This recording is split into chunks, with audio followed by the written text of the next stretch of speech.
राज्यात राष्ट्रवादी काँग्रेसच्या वतीनं गौरवशाली महाराष्ट्र महोत्सव साजरा झालेला आहे। खासदार सुनील तटकरे यांच्या हस्ते रथयात्रेचं उद्घाटन झालंय।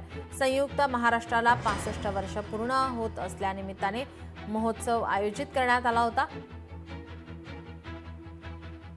खासदार सुनील तटकरे यांच्या हस्ते याचं उद्घाटन झालेलं आहे। माझ्यासोबत बोलण्यासाठी प्रवक्ते सूरज चव्हाण आहेत। सूरजजी, काय सांगाल? खरं तर रथ आपण काढत आहोत संपूर्ण महाराष्ट्रामध्ये, कोकणात असो, विदर्भामध्ये असो, संपूर्ण राज्यभरामध्ये विविध भागामध्ये हे रथ जाणार आहेत। त्यामुळे या माध्यमातून आपण काय नेमकं करण्याचा प्रयत्न करणार आहोत?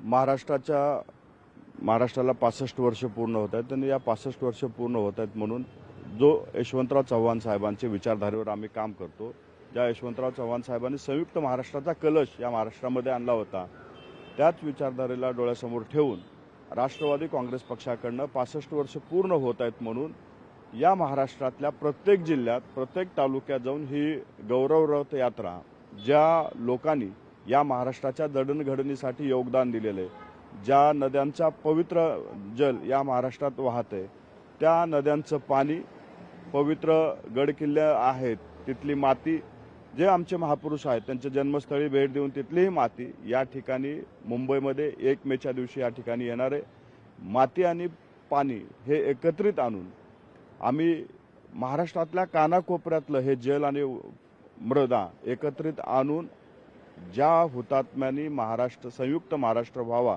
यासाठी बलिदान दिले त्यांना या ठिकाणी अभिवादन करणार आहोत। आणि 1 मे दिवशी राष्ट्रवादी काँग्रेस पक्षाकडनं 1 मे ते 4 मे असं 4 दिवसाचा या 65 निमित्त एक मोठा कार्यक्रम राष्ट्रवादी काँग्रेस पक्षाकडनं आयोजित करण्यात आलेला आहे। या कार्यक्रमामध्ये महाराष्ट्रातली सांस्कृतिक भाग असेल, औद्योगिक असेल, कला असेल, या सर्व कलागुणांना वाव देण्याचं काम त्या व्यासपीठाच्या माध्यमातून केलं जाणार आहे।